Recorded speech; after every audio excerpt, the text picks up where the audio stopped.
Welcome to The Point. This is our last show until Election Day, and by the time we meet here again next week, we'll have answers to a lot of questions that we don't have today.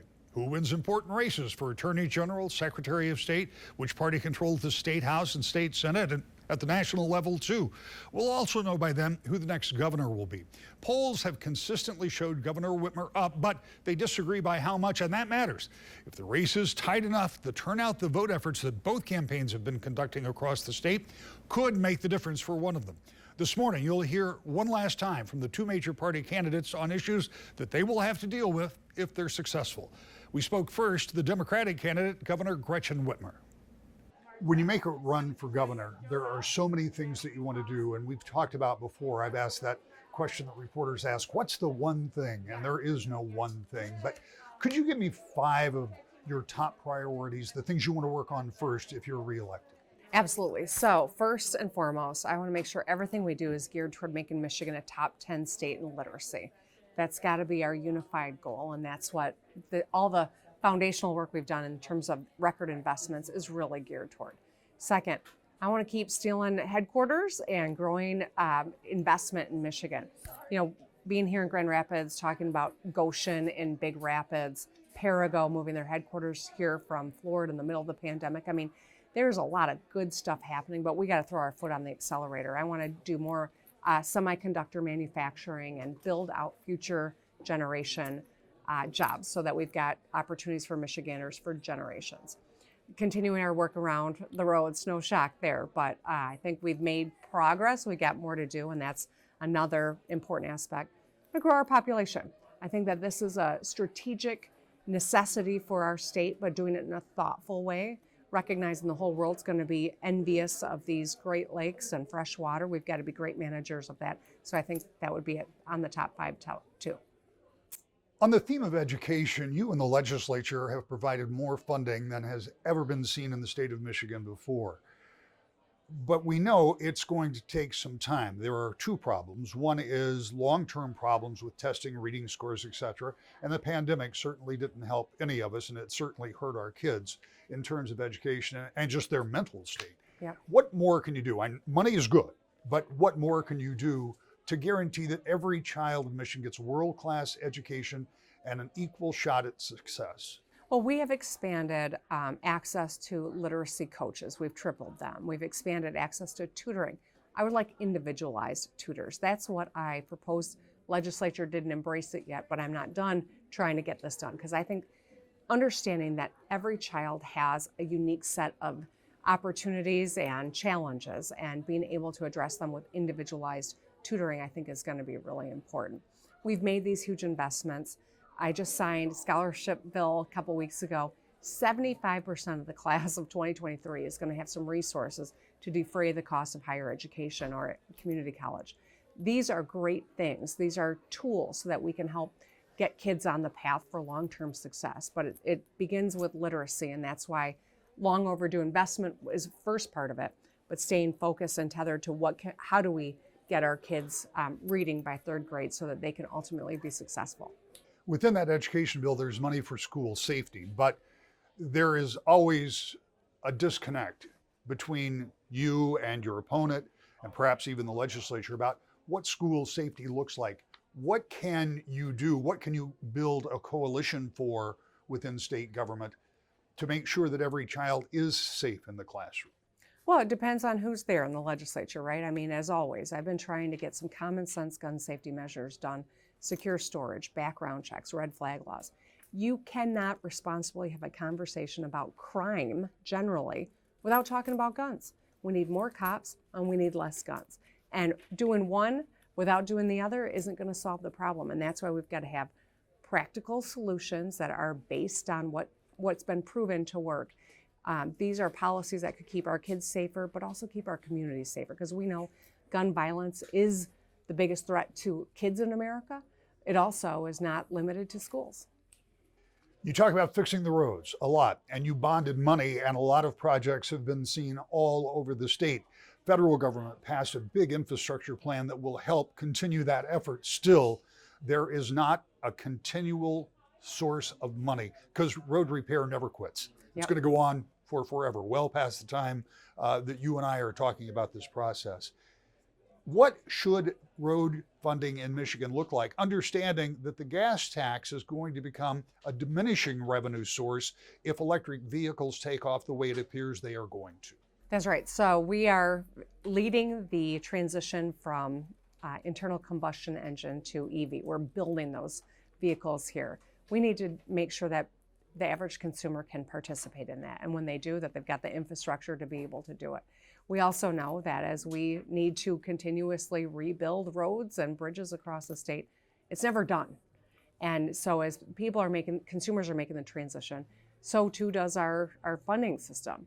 I know that our infrastructure stakeholders are already working on some thoughts about what that might look like.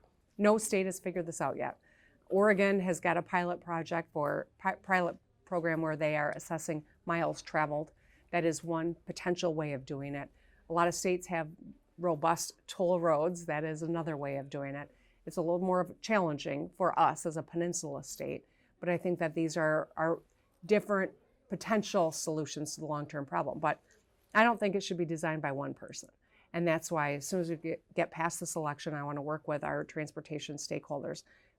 The legislature, regardless of who's leading it, has got to be at the table, because if I say here's the solution, it better be informed and bought into by all these different stakeholders. And that's why we're going to create a process, we're going to move forward, and we're going to show that we're up to this task. Inflation is a global problem, as you've pointed out many times, yet it is very local for people who are facing those high costs at the grocery store. And well, I won't even enumerate, it's high cost everywhere.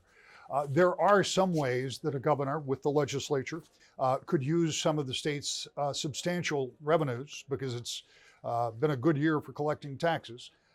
Do you intend to work with the legislature, again, no matter who that may be, to do anything in the form of tax relief or in direct payments back to people? Because this is not going to be a short-term thing. It's going to be around for a while. Well, first let me say this. Absolutely, I will work with anyone who wants to solve problems, and I will have to work with whomever is in the legislature. I've been doing that for 4 years. As contentious as some issues have been, we've been able to get a lot done. I've signed over 900 bipartisan bills. We've delivered 4 budgets on time and balanced, and made record investments in rainy day fund and record investments in people and getting things done in Michigan.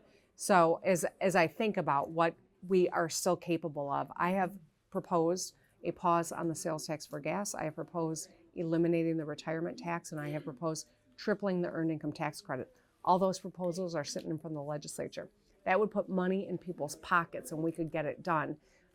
We'll see. I'm hopeful that when they come back, we have an election, and then they're going to take a hunting break for 2 weeks, which they do every year. Stunning, but it's still the case. Whenever it is that they end up getting back to town and ready to work, I will be there ready to solve problems. And if they are ready to give people some relief, those are 3 great ways we could do it. If the retirement tax included all retirement, not just pension tax, is that a non-starter with you? I will have that conversation. There's no question that people who are living on fixed incomes are hurting with the inflation. But I think the first order of business has got to be repealing the Republican retirement tax from 10 years ago, because that was one that people never expected to see, and they played by the rules, they paid their dues, and then they got punished for living on a fixed income. That's not right. Got about 1 minute and 45 seconds. Quickly, I want to talk about abortion. The reason I say quickly, it's a very personal issue, but we've talked about it at length over the course of this time. Is it your feeling that if Prop 3 passes in this election cycle, that the conversation around and the challenges to abortion will be largely over in Michigan? I think that there'll be an ongoing conversation, but I am hopeful that we enshrine Roe v. Wade into our Constitution, that women and girls and our families and our medical providers can have confidence that this, that this procedure is available when a woman needs it, when a woman wants to, make that decision for herself. And regardless of how we individually feel about that, the vast majority of people understand that that's a decision that is uniquely personal and should be left to a woman. And that's why I am so hopeful that we get this ballot initiative passed. All right, I wanted to make sure this was all about policy, except now. Now it's about the horse race. Okay. You've got, as you point out, as we sit here, and this will air later, you've got 8 days because you can work all through election day, as you pointed out. What do you have to do to close the deal in a race that, if the polling is close to being accurate, is closer than many people expected it to be? I know you said that you weren't surprised, Yep. but nonetheless, it's going to be a turnout election. What do you have to do to close the deal in the next 8 days? I think, we're traveling the state, we're getting people out on the doors, we're reminding people you can vote right now. And even if you're not registered, you can go register and vote today. We want to encourage people to do that. We had a historic turnout in 2020. It was a full and free election. We've got tools to make it easier for people to participate. And the will of the people decides who their leaders are in this country. This is an important moment. Fundamental rights to participate in elections or make your own decisions about your body, or whether or not we're going to keep making public education a center point. This is really on this ballot, and that's why we won't let up until the last vote is cast. And I look forward to next Tuesday coming and then moving forward, what life looks like beyond that. I think our future is bright here in Michigan, and it's been an honor of a lifetime to be here, even in these incredibly difficult circumstances. We're making progress, and I want to put my foot on the accelerator. When we come back, Republican candidate for governor Tudor Dixon weighs in on how she would approach many of the same issues next. To the Point. Welcome back to The Point. For the last show before the important midterm elections, we're talking with the 2 major party candidates for governor. Here's Republican Tudor Dixon. We have already talked about virtually every subject we can talk about, but I know running for governor, there are a number of priorities that you have.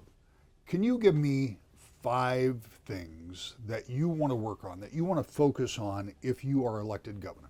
Yes, well, in education, there's a few. So definitely getting kids back on track. When we look at what happened during the pandemic, we want to get our tutoring hours in. We have the 25 hours of tutoring plan. So we want to get kids back on track. And then within that also, make sure that we have a program to ensure that kids from kindergarten to 3rd grade are really learning to read, and that we are ensuring that children in 3rd grade have achieved that fundamental of learning to read. That's critical for me. But also bringing parents' rights into education. That's what I hear the most. And when we have our rallies, that's where we get the biggest reaction, is parents want to be involved. You may have seen that we had the father come up to us at one of our rallies and say, I found this content. I went to my elected official on the Democrat Party and they said that I was a racist and a bigot, and Stephen Colbert made fun of that. Well, that father's come forward now and said, listen to us. This is key. So parents' rights is very important. And then safety, public safety, making sure that we bring back safe communities. We have 4 of the 20 most dangerous cities in the country. That's unacceptable. And our police officers tell me we cannot recruit. We can't get enough people to fill our departments. Some of our departments are missing 60 to 70 men and women. We want to make sure that not only are they supported, but they feel that the position is a position of honor, but we invest in the police officers. We have our new $1 billion plan to put into our policing to make sure that we bring that back. And then also our businesses. We want to have a robust economic development plan. And that starts at the very beginning, which is reducing regulations to make it easy to start businesses here, build businesses here. We have companies that come to the state of Michigan and they say, it's just really too difficult to break ground, to get through the red tape. If you could reduce regulations, we can come to the state of Michigan. If you could be similar to Ohio or Indiana, you could compete. And that's where we want to go.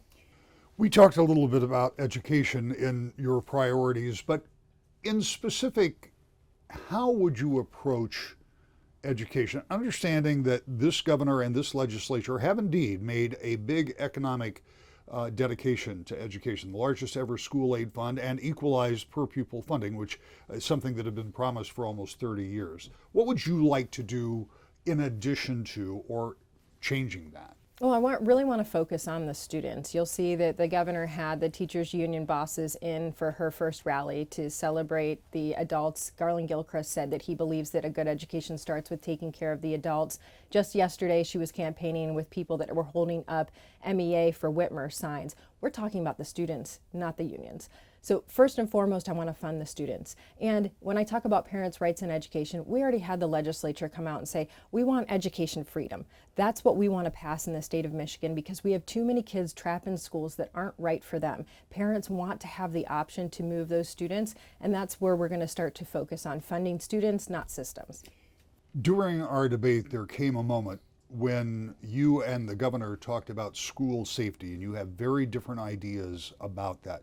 What would you do to keep kids safe in schools? Because it's an issue not just for parents, but kids are worried about it too. Absolutely. And so my ideas align with our state police. If you look at the plan from the state police in 2018, they come out and they said it's time to harden our schools, make sure our kids are safe, have the one entry point to the school, make sure that the doors are locked during the day, ensure that we have a armed guard on campus, making sure that there's somebody that can protect the students if an intruder comes in.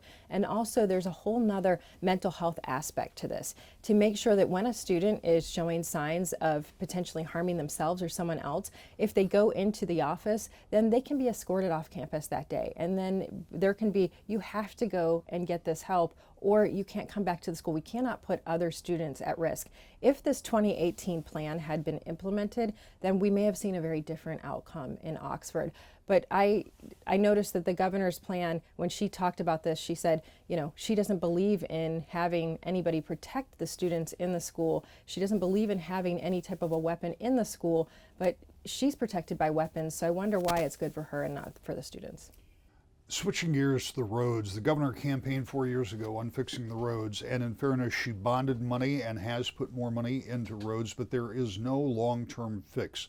And with the gas tax becoming a diminishing revenue source because of electric vehicles, if we continue on the course that we appear to be on, what would you do about getting money, getting finances, getting revenue for roads, because that's an ongoing problem? Obviously, we are going to have to watch and see what happens with electric vehicles. If consumers decide that that's the route they're going to go, then we would be looking at some sort of public-private partnership in the state of Michigan to try to get that revenue in. But right now, we're looking at actually a gas tax surplus. Now, the governor, obviously, her plan was to implement an increase in the gas tax. I don't believe in that. I believe that in 4 years, she was able to find almost $20 billion to raise the budget. If the roads were her priority, she would have been able to put that $1.8 billion aside for roads that we need. That absolutely has to be a priority. We have to look at the budget very closely and say, we have a maintenance issue.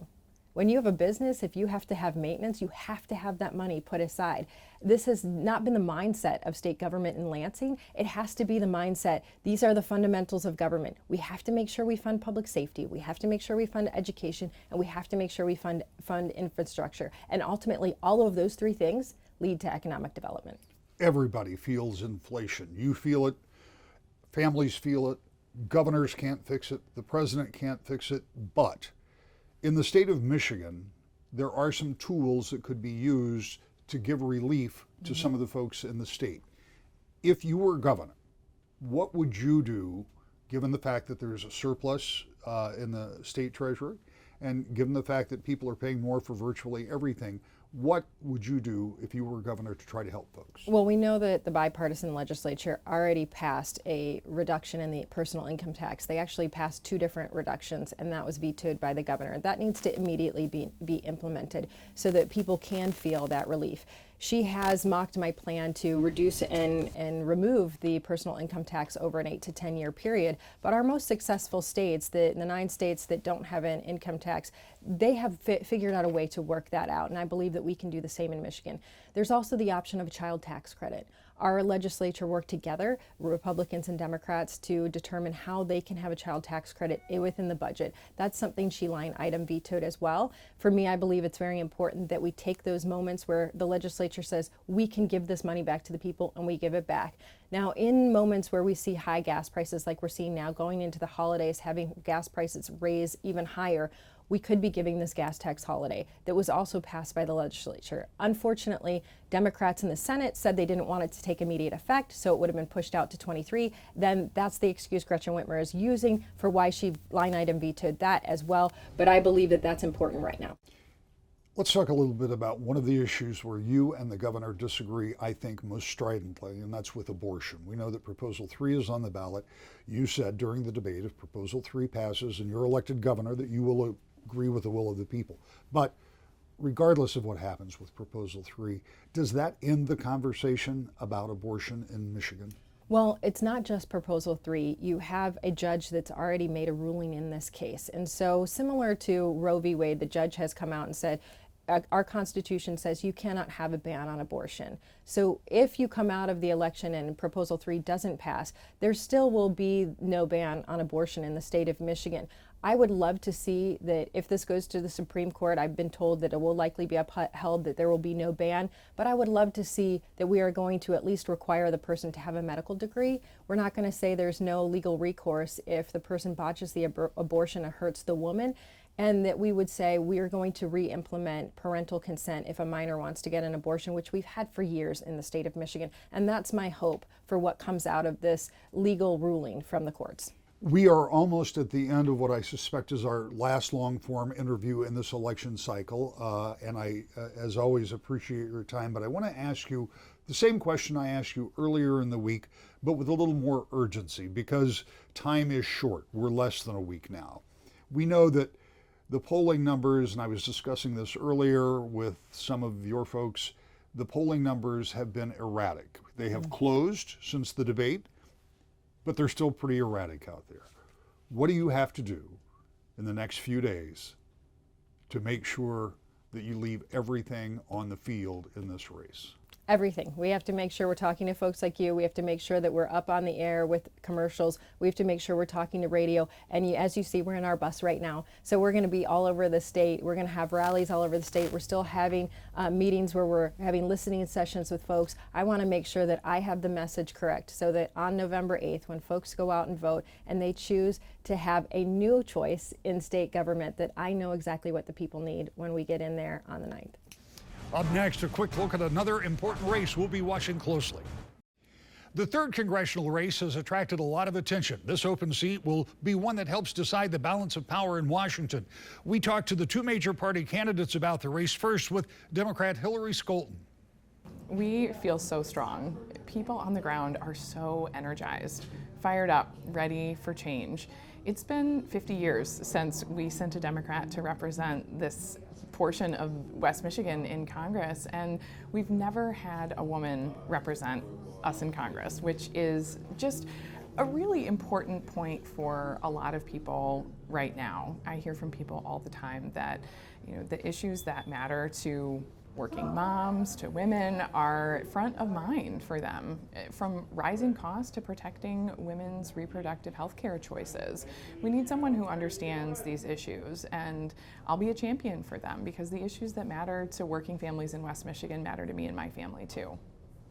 And Republican John Gibbs. This election, next Tuesday, is not simply Democrat versus Republican. I believe it is crazy versus normal. That's why we're seeing so much support from independents and even support for Democrats who look at the country right now. They look at West Michigan right now and they say, this is not the place I grew up in. When I was a kid, it was male and female. Now there's 57 genders. They're trying to make you pay $7 a gallon for gas as part of the Green New Deal. This is crazy. We can't even get energy from our own country anymore. We're having to scrounge and even take out of the strategic reserves. This is absolutely crazy. They're doing cashless bail, letting violent criminals out in the streets, which my opponent supported. She also fought to make our county, Kent County, a sanctuary county, so our great police officers can't even cooperate with immigration and customs enforcement. Those are just 2 of the dozens of important races we'll be following when you join us election night, and we'll see you next week. To the Point.